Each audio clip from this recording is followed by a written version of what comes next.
Good morning po, Paisawan, Bagak, Bataan.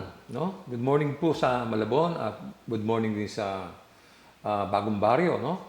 At syempre, good morning din po sa mga nanonood sa YouTube at sa channel na ito. No? Lalo na sa ating mga kasundaluhan at kapulisan na masipag na gumagawa para sa bayan. No? By the way po, marami po sa kanila ay nanonood po sa ating gawain. Alam nyo, sa mga hanggang Mindanao, no? Sa may Agusan del Sur, no? Salamat po sa inyong panahon at sa inyong pakikinig. Ngayon ay araw na naman po siyempre ng linggo at tulad ng dati, maghahatid tayo ng magandang balita sa lahat, no? At kung tayo po ay nakahanda na, tayo po ay manalangin muna. Samahan niyo po ako. Ama naming nasa langit, sa pamamagitan ng pangalan ni Kristo, nais ka naming pasalamatan sa araw na ito. Salamat sa gawaing ibinigay mo sa amin. Salamat sa banal na Espiritu na namumuno sa amin. Salamat sa iyong banal na presensya na kasama namin. Salamat sa pagbibigay mo ng panahon sa bawat isa. Nananawagan kami sa patuloy mong ihayag ang iyong sarili sa aming lahat. Salamat sa pagbibigay mo sa akin ng karunungang maihayag ang iyong mga salita. Hinihiling ko sa sandaling ito na bigyan mo ako ng patnubay habang iniingatan sa lilim ng iyong pag-ibig. Salamat sa iyong pag-iingat at pangangalaga sa aming lahat habang kami ay nasa gitna ng pandemya. Ito po ang aming panalangin na may pananampalataya sa pangalan ng aming Panginoong Hesus na aming tagapagligtas. Amen. Isang mapagpalang umaga po muli sa inyong lahat na nanonood sa channel na ito. No? Alam pa ninyo na maraming tao po ang nakakakilala kay Jesus. Pero hanggang doon lamang sa pagkakakilala. Wala silang masyadong alam tungkol sa ating Panginoon. No? Hindi nila alam kung ano ang ginawa niya at kung bakit. No? Bagamat alam ng marami na siya ang tanging kaisa-isang anak ng Diyos.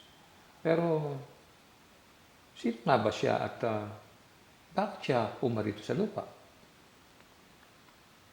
Tutukan natin ang paksa ngayong umaga upang lubos po nating makilala siya at maunawaan ang mga bagay na nasa likod ng kasaysayan ng kanyang buhay. No? Alam niyo, sa gitna po ng kwento tungkol sa Diyos, no? At sa kanyang pag-ibig sa sanlibutan, masusumpungan natin ang krus sa gitna nito. No? Matutunghayan natin na kusang loob na sinunod ni Jesus ang kanyang ama. Nagtungo siya sa kanyang kamatayan, alang-alang sa atin. Makikita natin ang isang inosenteng tao na dinala sa kamatayan na nararapat lamang para sa kriminal. No? Ang tanong na kailangan balikan natin kapag tinignan natin ang nakakikilabot na krus ay, bakit kailangan mamatay si Jesus sa krus? Bakit nga ba? No? Bakit kailangan magdusa siya? At para kanino? No? Ito ang hindi maunawaan ng maraming mga tao. Habang binabasa natin ang kasaysayan ng pagpapako sa kanya sa krus, maaari mong tanungin sa umagang ito ang iyong sarili. Bakit ginawa ito ni Jesus? No? Kaya, ang paksa natin ngayon ay pinamagatang, why did Jesus die for us? Okay? Alam niyo, mula ng talikdan ni Adan at Eva ang Diyos sa Hardin ng Eden, nagsimulang mapahamak ang tao dahil sa kasalanan. Tinalikdan nila ang nais ng Diyos dahil mas gusto nilang sundin ang kalooban nila. Katunayan, tayo man ay tinakda natin sa ating mga puso ang pag-iipon ng kayamanan at kapangyarihan para sa ating mga sarili. At hindi natin inalaga ang mabuti yaong mga ipinagkatiwala sa atin ng Diyos. Nakakalungkot, ano? Dinala tayo ng mga makasariling kaisipan sa kadiliman ng kasalanan upang pagkatapos ay hanapin ang daan pabalik sa Diyos sa pamamagitan ng ating mga sariling pamamaraan. Alam natin na hindi mangyayari yun, no? Sapagkat ang kalooban ng Diyos ay humihingi ng makatwirang kabayaran para sa ating mga kasalanan, no? Ang problema wala tayong kakayanan, no? Nabayaran ang mga ito, kaya mapapahamak po tayong lahat.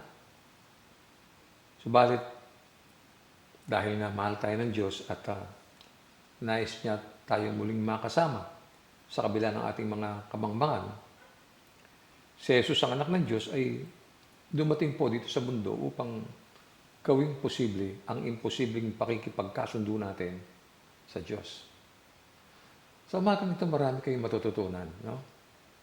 Lalo na yung mga talata o inyong ating babasahin, pakinggan nyo mabuti. At yung may mga malilimutin sa inyo ay mag-take note, no?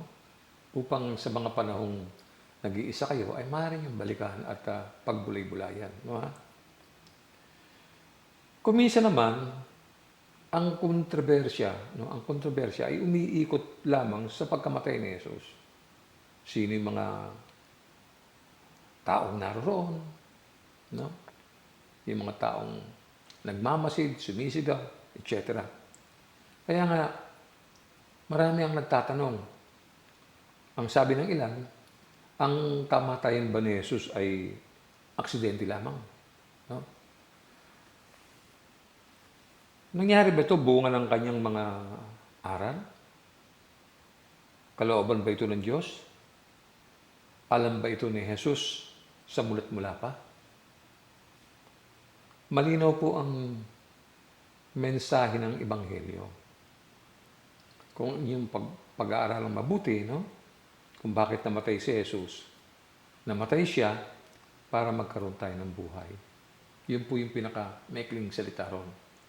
Mabuti ay suriin natin, no? Ang sinasabi ng Biblia sa tanong na Roman number 1, why did Jesus die on the cross? Bakit namatay si Jesus sa krus? Ngayong umaga po ay sasagutin ng Biblia ang mga katanungang nakapaligid sa kanyang kamatayan. Una, punta muna tayo sa letter A, no? He died to atone for our sins. Ito yung pangunahing tema ng Ebanghelyo, mga kapatid, no? Namatay siya upang ang kamatayan niya ang maging kabayaran sa lahat ng ating mga kasalanan. Alam nyo, kung hindi mangyayari ito, no? Lahat tayo ay mapapahamak. Lahat tayo ay matindi ang kahihinatnan. Basahin po natin ang sinabi ni Apostol Pablo.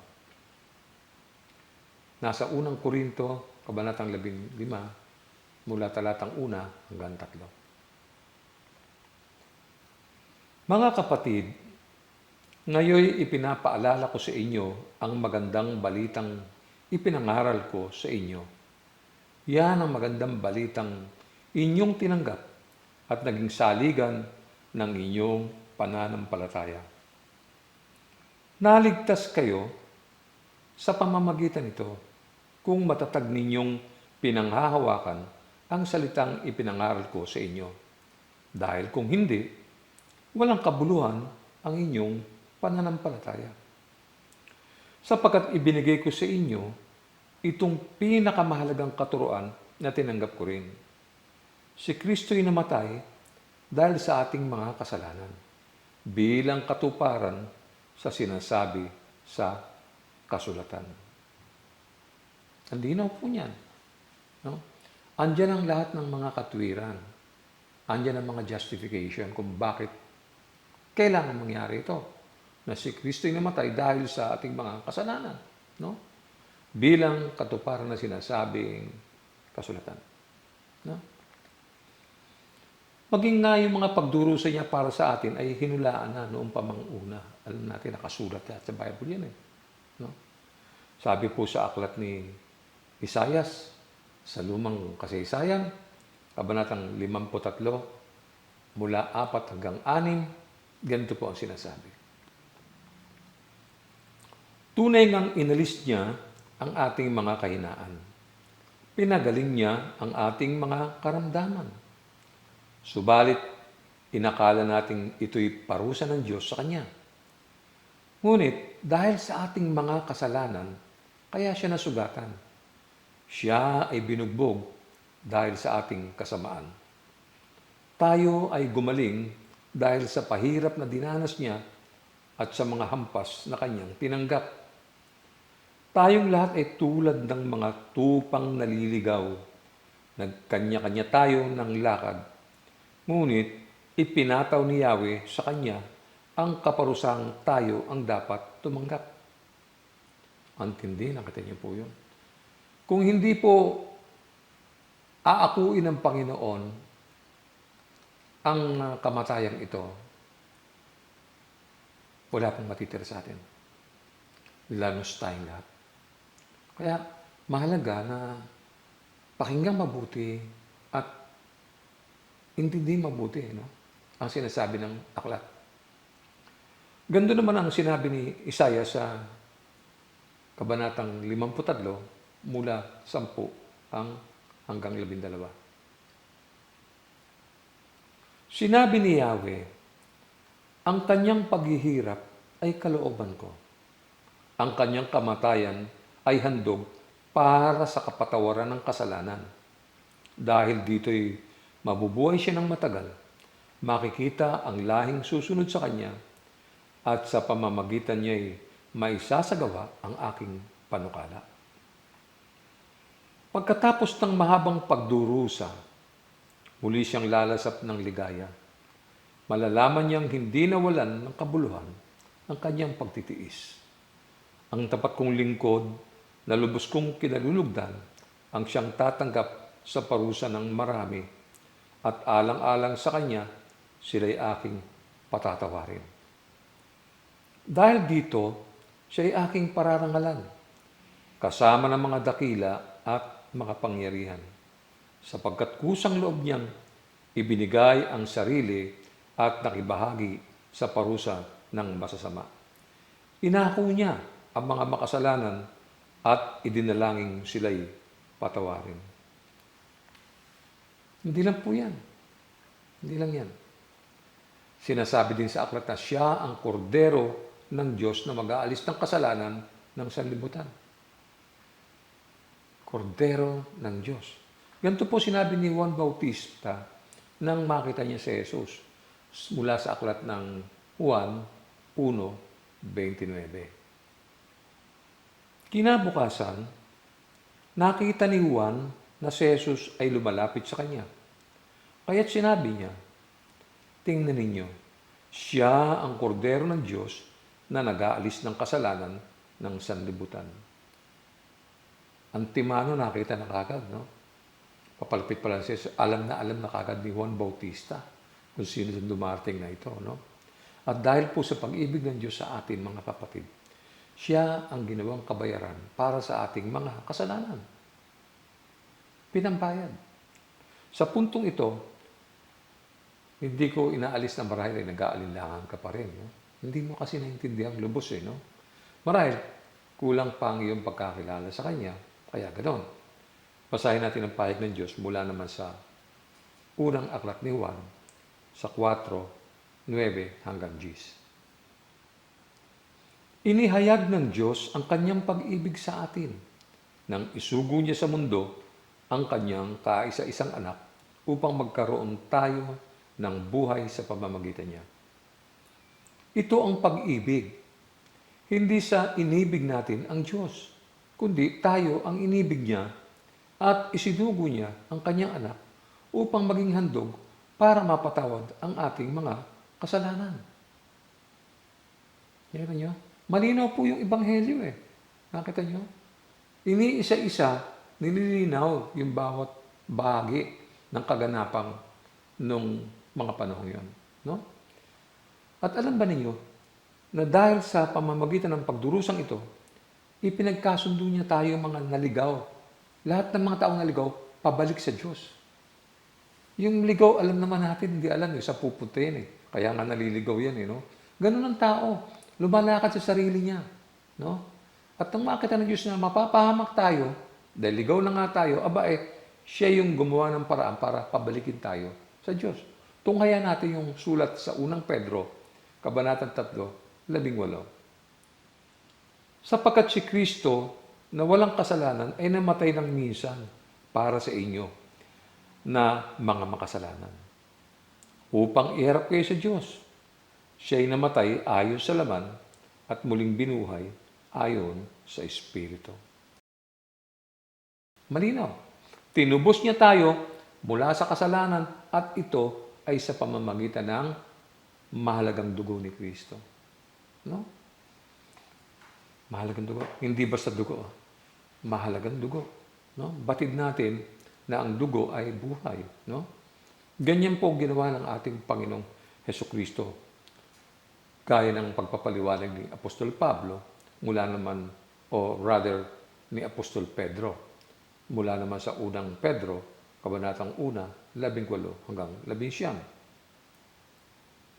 Alam ninyo kung ano ang pinantubos sa inyo sa walang kabuluhang pamumuhay na inyong minana sa inyong mga magulang. Ang ipinantubos sa inyo ay hindi mga bagay na nasisira o nauubos, tulad ng ginto o pila, kundi sa pamamagitan ng mahalagang dugo ni Kristo, siya ang korderong walang batik at kapintasan. Well-defined. No? Kaya, ang kanyang kamatayan ay hindi po aksidente, kundi bahagi po ito ng napakagandang plano ng Diyos noong pang unang panahon. Plano na po ito ng Diyos, no? Kaya kailangan makilala mo siyang lubos. Ikaw na nakikinig at nanonood sa oras na ito, no? Kailangan makilala mo siya, hindi sa pangalan lamang. No? So, ang muling katanungan ngayong umaga ay, bakit kailangan mamatay siya? Bakit? Wala na bang ibang paraan? Personally, ano ang relasyon ng kanyang kamatayan sa buhay natin? Ano ang kaugnayan nito? No? Puntahan natin yung letter B. He died that we might die to sin. He died that we might die to sin. Ang dahilan ng kamatayan ito ay madalas na hindi na pag-uukulan ng pansit ng maraming tao, masig na yung mga nagbabasa ng Biblia. Hindi na bibigyan ng malalim na pangunawa. Na-miss nila yung punto na nais ihatid ng Biblia. Walang kamalayan ang mga tao sa makatarungang pagkilos ng Diyos sa pamamagitan ni Kristo Jesus. Wala silang alam doon eh. Kaya nga, nakalulungkot na maraming tao kilala lang si Jesus. Pero kung ano yung kanyang layunin at mga ginawa, hindi nila alam. Alam lang nila na si Jesus ay napako sa krus. Period. Yan lang po. So, tingnan natin. Malino kay Apostol Pedro po ang kamatayang ito sa krus. Tunghayan nga natin yung kanyang sinabi sa unang Pedro, Kabanatang 2, 24. Sa kanyang pagkamatay sa krus, pinasan niya ang bigat ng ating mga kasalanan upang tayo mamatay na sa kasalanan at mamuhay ayon sa kalooban ng Diyos. Kayo'y pinagaling na sa pamamagitan ng kanyang mga sugat. Sinasabi po rito na siya ay namatay para sa ating mga kasalanan upang sa ganon, tayo ay mamatay na sa kasalanan. Marahil hindi pa niyo masyado nauunawa ang ibig sabihin ng aklat. No? Siya ay namatay para sa ating mga kasalanan upang tayo naman ay mabuhay para sa katwiran. No? Kaya, mababasa natin ang gayong kapahiyagan mula naman sa 2 Timoteo, Kabanatang 2, talatang 11. Tunghayan natin. Totoo ang kasabihan ito. Kung tayo'y namatay na kasama ni Jesucristo, mabubuhay din tayong kasama niya. Ano pong ibig sabihin ito? Ano ibig sabihin ito? Ano ibig sabihin? Ang ibig po sabihin ay kung tayo'y namatay na kay Kristo. Ano po? Colosas 2:20-22. Kung kayo'y namatay na kay Kristo, kayo'y namatay ng kasama ni Kristo at hindi na sakop ng mga alituntunin ng mundong ito. Bakit pa kayo sumusunod sa mga alituntunin tulad ng huwag hahawak nito, huwag titikim niyan, huwag pagalawin yan? Ang mga ito'y utos at katuruan lamang ng tao at nauukol sa mga bagay na nauubos kapag ginagamit. Sa Colosas 3:3, ganito naman ang sinasabi. Sapagkat namatay na kayo at ang inyong tunay na buhay ay natatago sa Diyos kasama ni Kristo. Ano daw? Ang inyong buhay ay natatago sa Diyos. Mantindi? Natatago. Ibig sabihin, ang Diyos na yung nangingibabaw, ang sarili natin ay nandun lamang sa likod ng Panginoon. No, ha?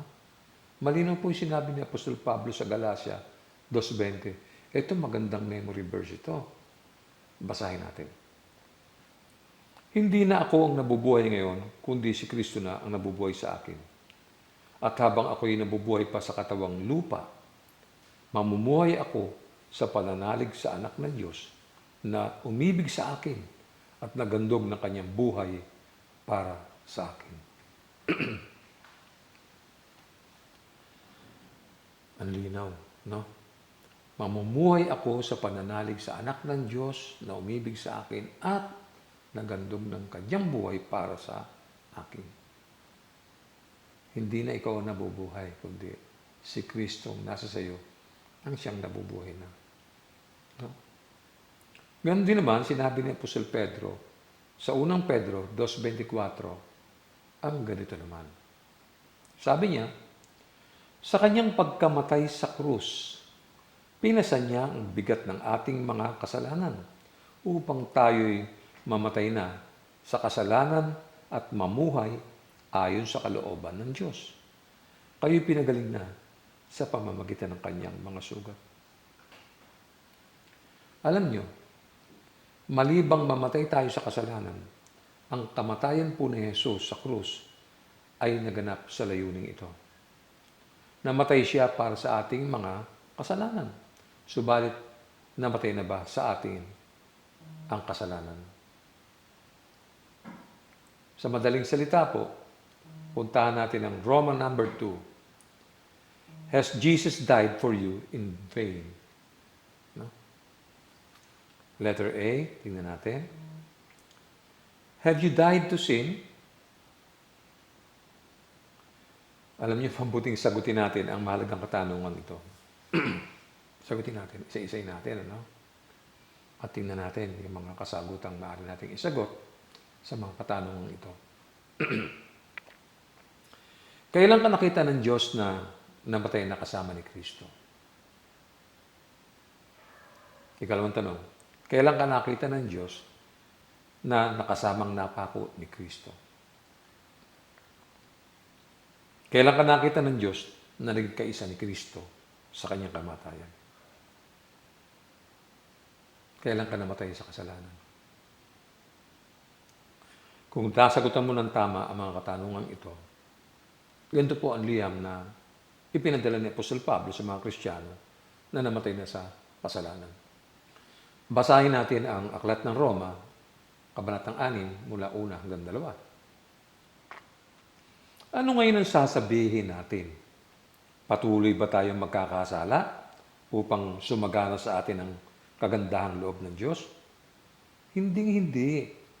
Tayo'y patay na sa kasalanan. Paano pa tayo mamumuhay sa pagkakasala?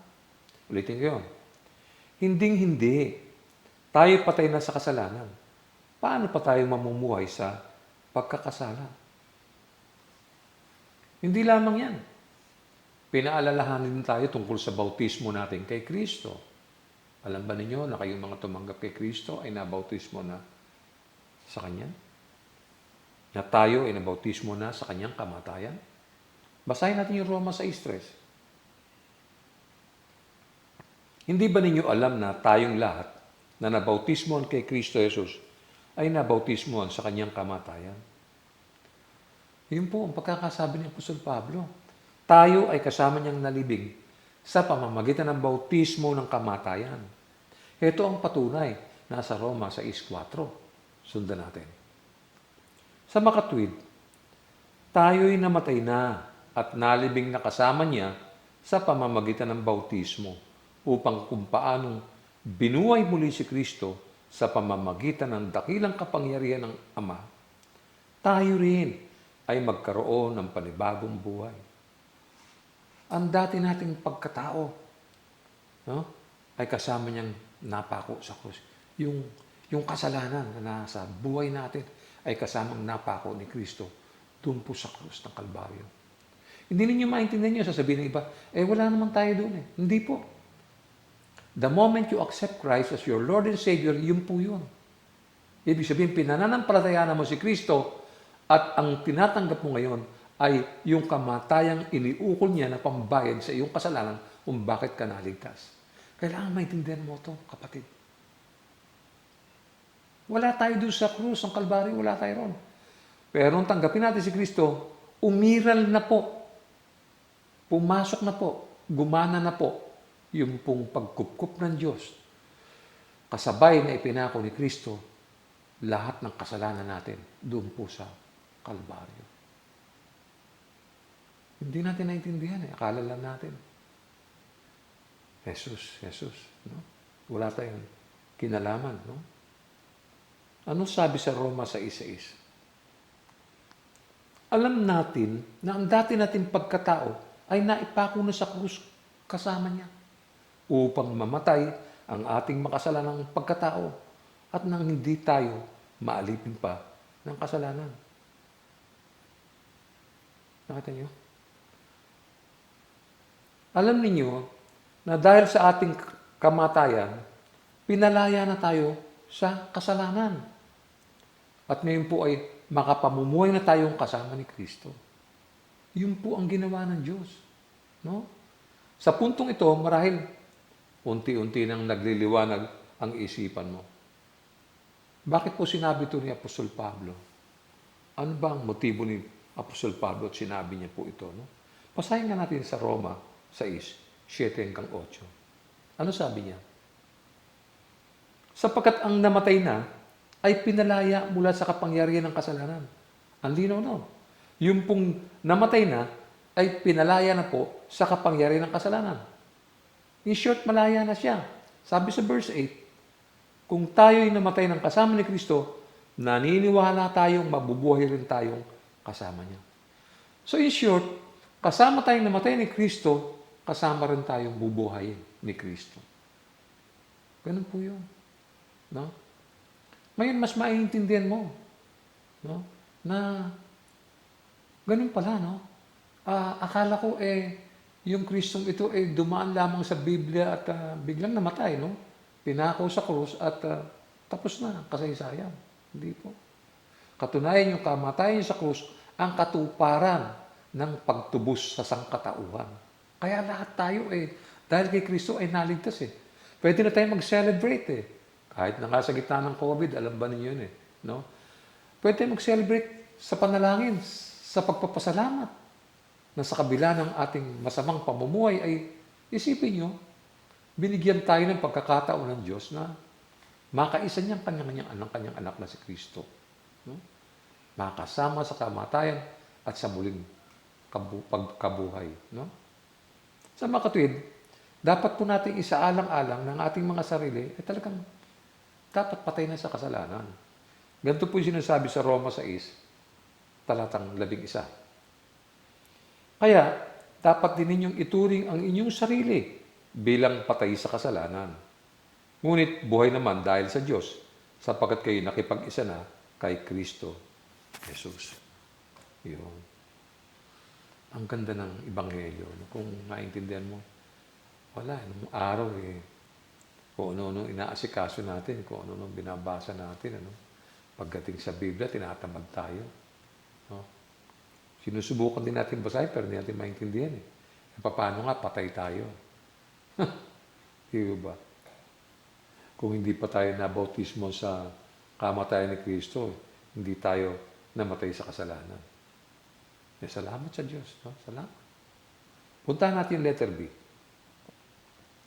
Are you living for righteousness? Namumuhay ka ba sa katwiran? Ito ang dahilan kung bakit namatay ka na sa kasalanan. Upang mabuhay sa katwiran. Kaya, muli, huwag natin kalilimutan na yung sinabi sa unang Pedro, Kabanatang 2, talatang 24. Basahin natin. Sa kanyang pagkamatay sa krus, pinasan niya ang bigat ng ating mga kasalanan upang tayo mamatay na sa kasalanan at mamuhay ayon sa kalooban ng Diyos. Kayo'y pinagaling na sa pamamagitan ng kanyang mga sugat. Paulit-ulit yun. Paulit-ulit yun. Dahil kay Jesus, pinagaling ka upang maging buhay sa Diyos. No? Roma 6:11. Basahin natin. Kaya dapat din ninyong ituring ang inyong sarili bilang patay na sa kasalanan. Ngunit, buhay naman dahil sa Diyos, sapagkat kayo nakipag-isa na kay Kristo Jesus. Ang sarap eh. Yung mga tao pag ini-invite mo na, ready na ba kayo tanggapin si Christ? Tumatanggi pa po sila. Hindi nila alam ang kapalit nito. No? Wala silang malay na yung pagka ikaw yung nakipag-isa na kay Kristo, ibig sabihin, sumampalataya ka sa Kanya, abay, ikaw yung magiging anak ng Diyos. Malalayo ka na sa dati mong buhay. Nung araw kasi tayo po kung ano-ano naatupag natin, di ba?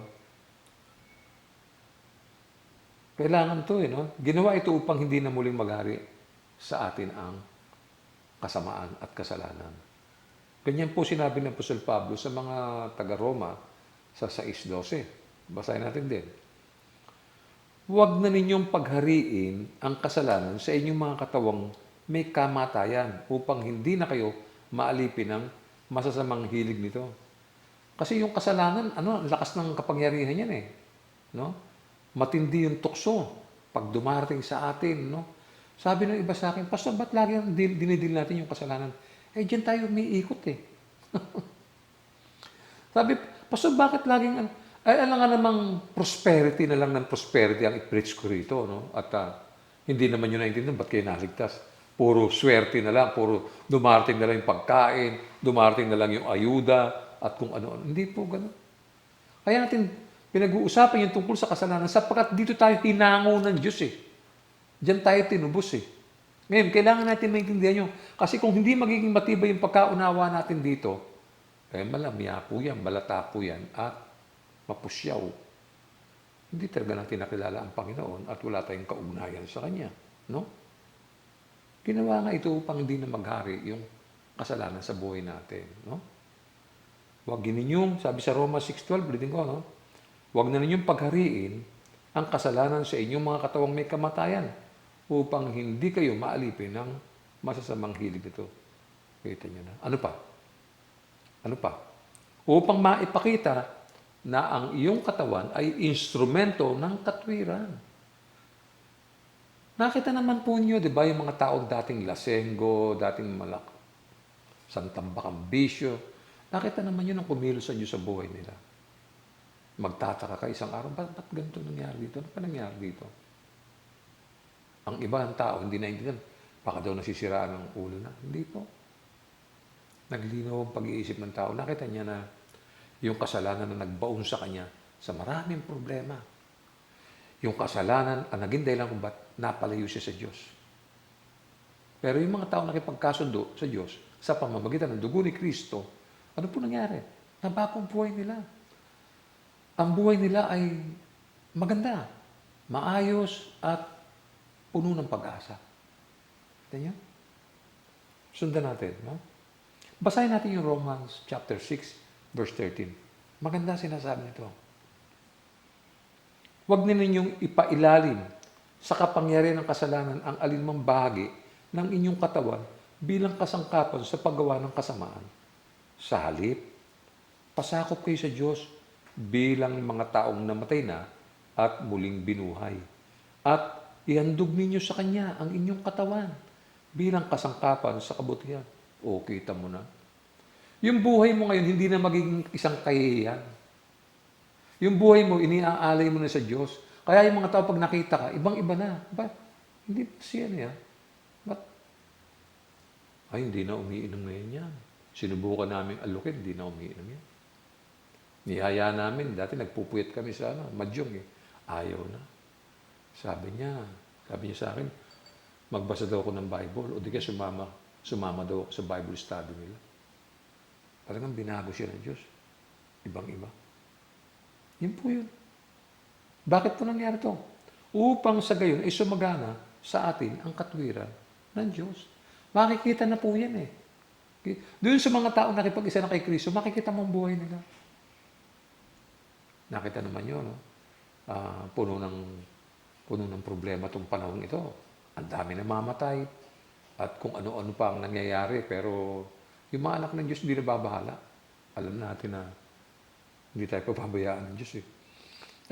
Bakit naman tayo tutubusin sa kasalanan tapos mababayaan ng Diyos? Hindi mangyayari yun. Yung mga taong yan, nag-iisip ng ganyan, walang tiwala sa Diyos. No? Tingnan din natin yung Roma 6, no? Mula 16 hanggang 18. Basahin natin.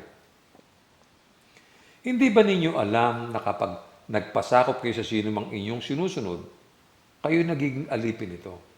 Maging ito'y kasalanang hahantong sa kamatayan o ang pagsunod sa Diyos na hahantong sa katwiran. Ngunit salamat sa Diyos. Kayong dating mga alipin ng kasalanan ay taos-pusong sumunod sa aral na ibinigay sa inyo. Pinalaya na kayo sa kasalanan at kayo ngayon ay mga alipin na ng katwiran. Amen. Alipin na ng katwiran. At sapagkat tayo namatay na sa kasalanan, kailangan nating patayin ang naghaharing laman sa atin. Bakit po? Ganito po sinabi ng aklat sa Roma 8:13. Basahin natin. Sapagkat mamamatay kayo kung namumuhay kayo sa katawang makalaman. Ngunit kung pinapatay ninyo sa pamamagitan ng Espiritu ang mga gawa ng katawang makalaman, mabubuhay kayo. Ang linaw niya. Mamili ka. Katawang makalaman, o mga katawang nasa Espiritu, sa pamamagitan ng Espiritu. Mamili ka. Ang Diyos lagi nagbibigay ng choice. Gusto mo, anong gusto mo? Kaliwa, diretso, kanan, anong gusto mo? Ikaw mamimili. Kasi ayaw ng Diyos na pinipilit ka. Gusto ng Diyos may sarili kang pangunawa, maintindihan mo, hindi ka naman robot, mamili ka. Kayo mga nanonood dyan, kasama kayo sa mamimili kung saan kayo, sa kaliwa, sa kanan, o sa gitna. Bahala kayo. No? Pagkatapos ng Ebanghelyong ito, kayo po ang mamimili at wala pong pinipilit. Basahin natin ang aklat ng Roma. No, ha? Ulitin natin, ano? Kasi maganda po ito eh. Magandang balikan natin. No? Sapagkat mamamatay kayo kung mamumuhay kayo sa katawang makalaman. Ngunit, kung pinapatay ninyo sa pamamagitan ng Espiritu ang mga gawa ng katawang makalaman, mabubuhay kayo. Pili ka. Basahin din natin yung Efeso 3:16.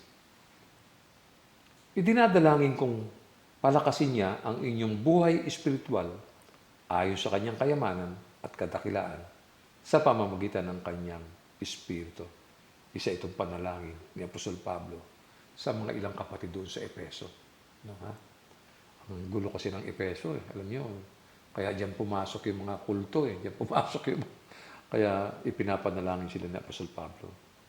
Kaya kailangan natin basahin din natin yung 1 Corinthians chapter 9 verse 27. Subalit sinasanay ko at sinusupil ang aking katawan upang sa gayoy hindi ako maalis sa paligsahan pagkatapos kong mangaral sa iba. Iyan ang dapat natin ingatan. No? Marami kasi nangangaral sa panahon ngayon na malayo ang buhay sa kanilang ipinapangaral. No? Nakakalungkot, no? Kasi, wala eh. Ganun talaga eh. May mga taong ganun eh. Hindi tayo pwedeng mamuhay ng dalawang uri ng buhay. Kung na kay Lord ka, na kay Lord ka. Kung na kay Satanas ka, na kay Satanas ka. Hindi pwedeng sabay. No? Iwasan ang anumang pagnanasa sa laman. Ito naman yung payo ni Pedro, sa unang Pedro, Kabanatang 2, talatang 11. Mga minamahal, nakikiusap ako sa inyo bilang mga dayuhan at pansamantalang naninirahan lamang sa daigdig na ito. Talikuran na ninyo ang masasamang hilig ng katawan na naghihimagsik laban sa inyong kaluluwa. Paalala, di ba? Iwasan, talikuran. Paalala po ito, no? Dalhin sa kamatayan ang mga makasalanang gawa ng laman. Patay na yan. Hindi na pwedeng umiral pa yan. Kung patay ka na, patay na yan. Di ba? Hindi na pwedeng umiral yan. Tingnan din natin yung sinasabi sa Colossus 3:5 hanggang 9. Kaya dapat nang mawala sa inyo ang mga pagnanasang makalaman. Ang pakikiapid, kahalayan, mahalay na simbuyo ng damdamin, masasamang nasa, at ang kasakiman na isang uri ng pagsamba sa Diyos-Diyosan. Dahil sa mga ito, tatanggap ng parusa ng Diyos ang mga taong ayaw pasakop sa Kanya. Kayo man ay namuhay din ayon sa mga pitang iyon nang kayo ay pinagharian pa ng mga ito. Ngunit ngayon, itakwil na ninyo ang lahat ng galit, puot, at sama ng loob. Iwasan na ninyo ang panlalait at malaswang pananalita. Huwag kayong magsisinungaling sa isa't isa, sapagkat hinubad na ninyo ang dati ninyong pagkatao, pati ang mga gawa nito.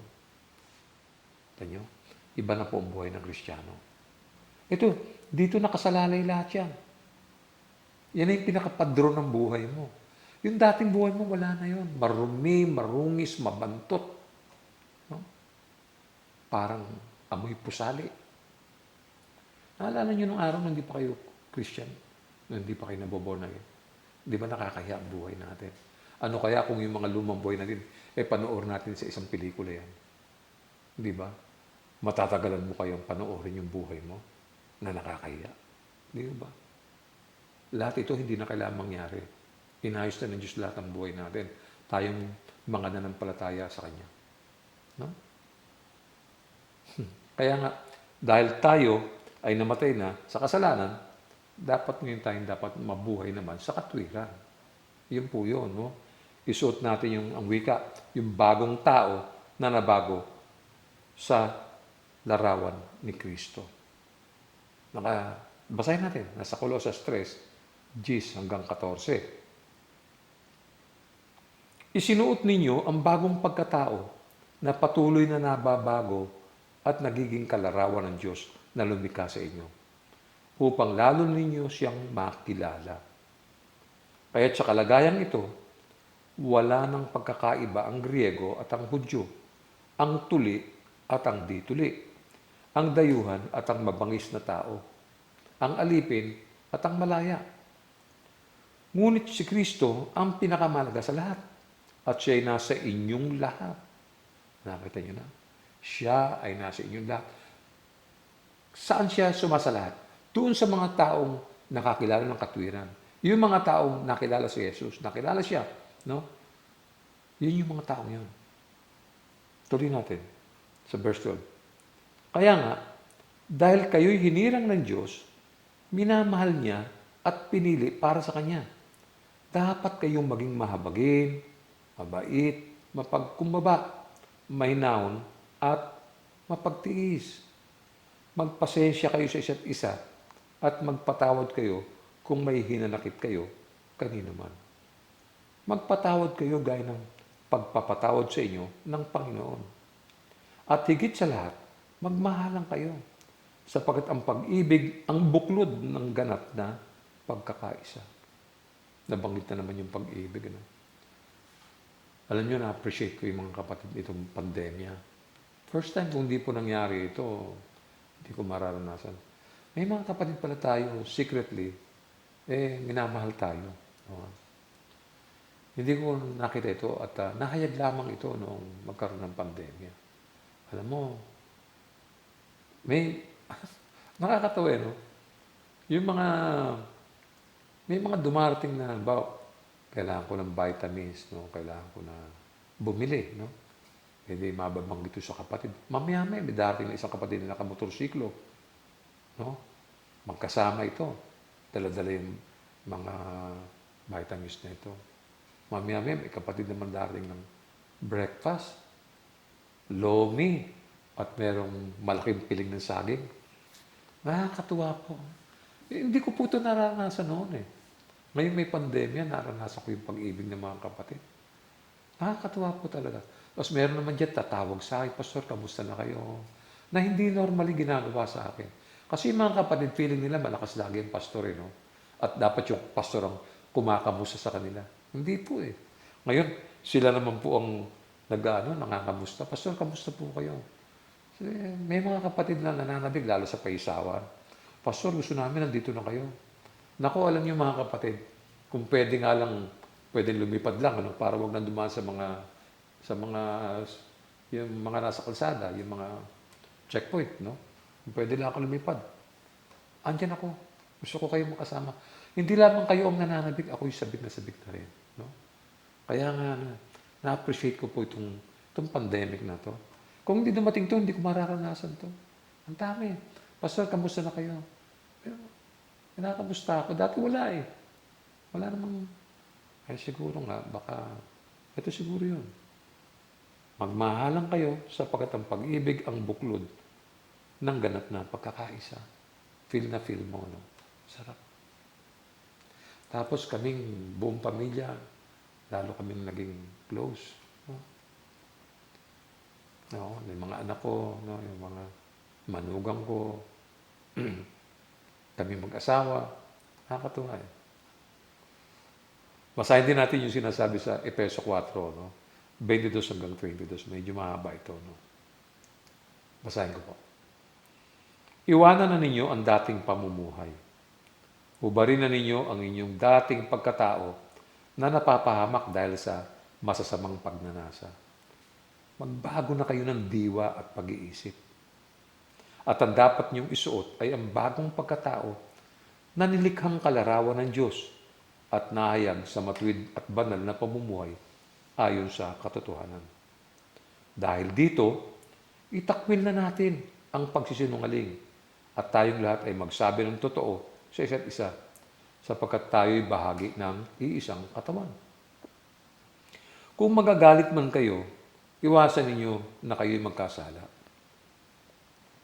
Huwag ninyong hayaang lumubog ang araw na galit pa rin kayo. Huwag ninyong bigyan ng pagkakataon ang dyablo. Ang magnanakaw ay huwag nang magnakaw. Sa halip, maghanap siya ng marangal na ikabubuhay para makatulong sa mga nangangailangan. Huwag kayong gumamit ng masasamang salita. Lagi niyong sikapin ang pangungusap ninyong makakabuti at angkop sa pagkakataon upang pakinabangan ng mga makakarinig. At huwag na ninyong saktan ang kalooban ng Espiritu Santo ng Diyos, sapagkat siya ang tatak ng Diyos sa inyo, ang katibayan na kayo'y tutubusin pagdating ng takdang araw. Ayun. Huwag na po nating bibigyan ng sama ng loob ang banal na Espiritu. No? Huwag nang mag-grieve. No? Tuloy natin. Alisin na ninyo ang lahat ng sama ng loob, puot at galit. Huwag na kayong mambubulyaw, manlalait at mananakit ng damdamin ng kapwa. Sa halip, maging mabait kayo at maawain. Magpatawad kayo sa isa't isa tulad ng pagpapatawad sa inyo ng Diyos dahil kay Kristo. Amen na naman. No? Magpatawad daw tayo sa isa't isa. Yan ang tatak ng isang anak ng Diyos. Hindi siya nagtatago ng sama ng loob, ng hinanakit. No? Sa halip ay nagpapatawad. Yung mga hindi nagpapatawad, kaduda-duda ang buhay nila. Baka hindi na talaga nakilala ang Panginoon. Sapagkat sinasabi ng salita, ang mga dapat gawin ng mga anak ng Diyos. Di ba? Kailangan natin lumago sa totoong kaalaman kay Kristo. Yan ang isa.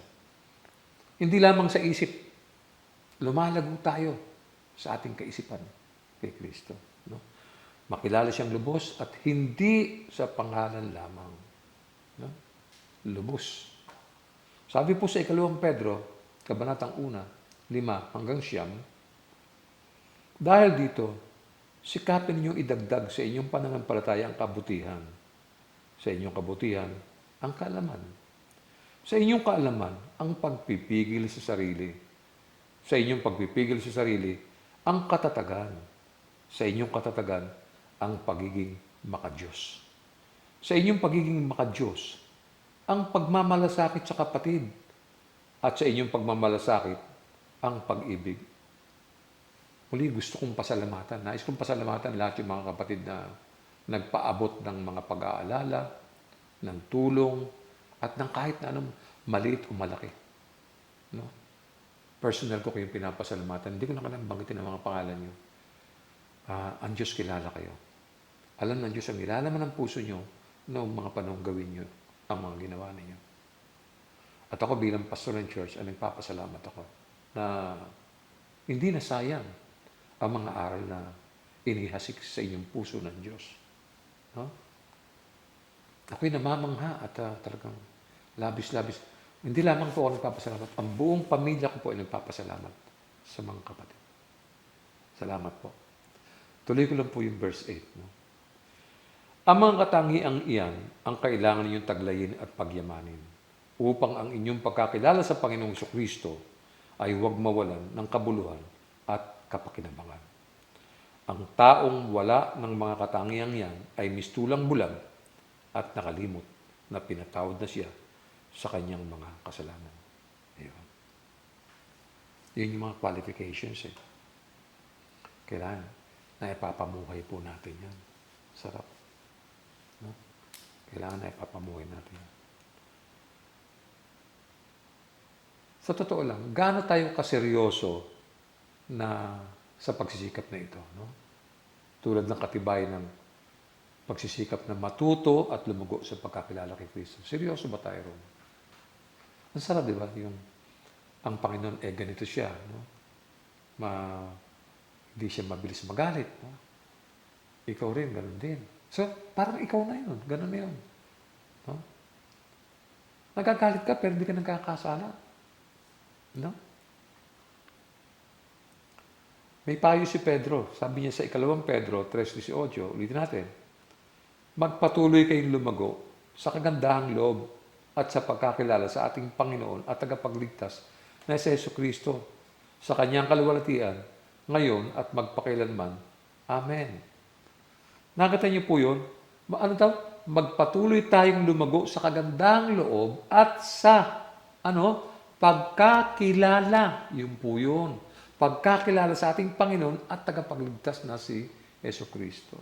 Kaya hindi lang yung kilala ko si Jesus eh. Hindi po. Malalim. Merong ugnayan. Malalim. May relasyon. Ganun po yun. No? Kailangan natin layuan talaga ang kasalanan at ialay kay Kristo ang ating buhay. Mahirap man sabihin, pero napapractice siya. Sanayin mo, one at a time. Isang araw, nabago ka. Isang araw, nabago. Hanggang ultimately, nabago ka na talaga. Hindi mo namamalayan yun. Ako hindi ko nga namamalayan, hindi na ako umiinom. Dati naninigalyo ako, hindi ko na namalayan. Hindi na pala ako naninigalyo. Dati nagbabarkada ako, namalayan ko na lang, wala nang barkada. Namalayan ko na lang, nasa church na ako. Nakita nyo? Ganun po yun. One at a time. Hindi naman overnight bago ka na. Hindi naman ganun. No? Patuloy ka makinig sa programang ito upang marami ka matutunan. So, kung hindi tayo masigasig na tigilan ng kasalanan at isuot si Kristo, walang kabuluhan po ang kanyang kamatayan para sa atin. Kailangan talagang isuot siya. No? Sa akin pong pagtatapos, mga kapatid, no? Kung isasaalang-alang natin ang kamatayan ni Jesus sa krus, no? Hindi lamang natin dapat isipin ang kanyang kamatayan bilang pagbabayad sala para sa ating mga kasalanan. Hindi lamang yan, no? Kundi, nagbibigay din ng mga paraan kung saan maaari tayong mamatay sa kasalanan at mabuhay para sa katwiran. Nailahad na natin kanina yan. Ha? So ang biyaya ng Diyos kay Jesus ay hindi magiging ganap hanggat hindi tayo nabubuhay ng nararapat. No? Kailangan tanggihan natin ang mga di makadiyos at makasanlibutang pagnanasa. Mamuhay ng matino, matuwid, at makadiyos. Basahin ko po yung aklat ni Tito sa Kabanatang 2, 11 hanggang 12. No? Sapagkat nahayag na kagandahang loob ng Diyos na nagdudulot ng kaligtasan sa lahat ng tao. Ito ang nagtuturo sa atin upang talikuran ang makamundong pamumuhay at damdaming makalaman. At upang makapamuhay tayo ngayon ng may pagpipigil, matuwid, at karapat-dapat sa Diyos.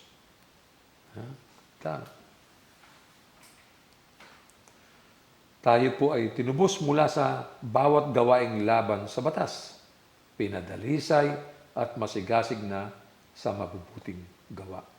Meron pang bonus, Tito 2, 13 hanggang 14. Habang hinihintay natin ang dakilang araw na ating inaasahan, ito ang pagbabalik ng ating dakilang Diyos at tagapagligtas na si Jesucristo. Inihandog niya ang kanyang sarili upang palayain tayo sa lahat ng kasamaan at linisin tayo upang maging bayan niyang masigasig sa paggawa ng mabuti. Napako na po yung laman ng mga anak kay Kristo. Patay na sila. Patay na yun. Marahil ay mayroon ka pang kaunting pagdududa, no? Sasabihin mo sa sarili mo, bakit ako parang di ako nababago? Huwag mo tingnan yun. Isaalang-alang mo ang iyong pag-aalala. No? Kung totoong tinanggap mo si Kristo at nakipag-isa ka sa Kanya, the rest, siya ang gagawa, hindi ikaw. Makinig kang mabuti sapagkat ang Diyos ay pinakamarunong sa lahat. No? Galatia 5:24, tingnan natin. Sino po yung mga taong nakipag-isa na kay Kristo? At pinatay na ng mga nakipag-isa kay Kristo Jesus ang kanilang makasariling pagkatao. Pati na ang mga masasamang hilig nito. Balikan ko ulit yung Romans chapter 6, verse 6, no? Alam natin na ang dati nating pagkatao ay naipako na sa krus kasama niya upang mamatay ang ating makasalanang pagkatao at nang hindi tayo maalipin pa ng kasalanan. Yun.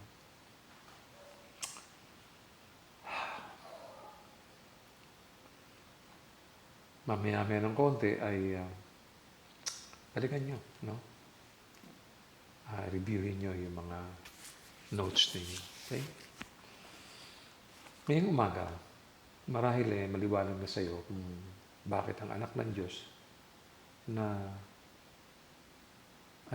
komportableng kasama ng Ama sa langit ay kailangan bumaba sa lupa upang mamatay sa krus.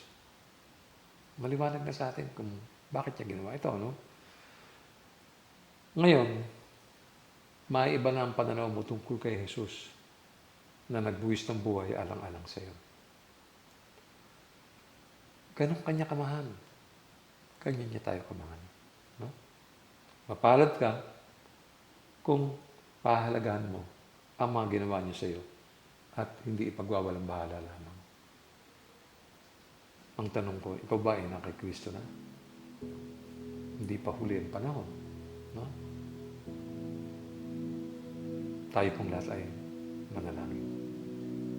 Samahan niyo po ako. Ama, salamat sa lahat ng kamangha-manghang mga bagay na ginawa mo sa amin ngayon. Salamat sa iyong pag-ibig na ipinahayag ngayon at sa pagmamahal na ibinabahagi namin bilang iyong katawan. Ipinagdarasal namin ang lahat ng mga salitang naihasik mo sa aming mga puso sa araw ito. Sana'y bantayan mo ito at ingatan at mamalagi-lagi sa aming mga puso. Mag-ugat nawa ito at gumawa ng mga kamangha-manghang bagay. Mga bagay ng kagandahan at dakilang mga pagpapala sa marami. at sa aming pansamantalang paghiwalay ng mga kakapatid. Salamat sapagkat kasama ka namin lalakad sa umagang ito. Sana'y nakahanda kami sa iyong mga pahiwatig at mamuhay sa iyong walang hanggang pagmamahal. Maraming salamat, Ama. Pinupuri ka namin at pinasasalamatan sa iyong mga dakilang gawa. Kaya arapat-dapat ka naming lumalatiin sa aming mga gawain. Ito po ang aming panalangin sa pangalan ni Jesus. Amen. Tanggapin po natin ang pagpapala ng buhay ng Diyos.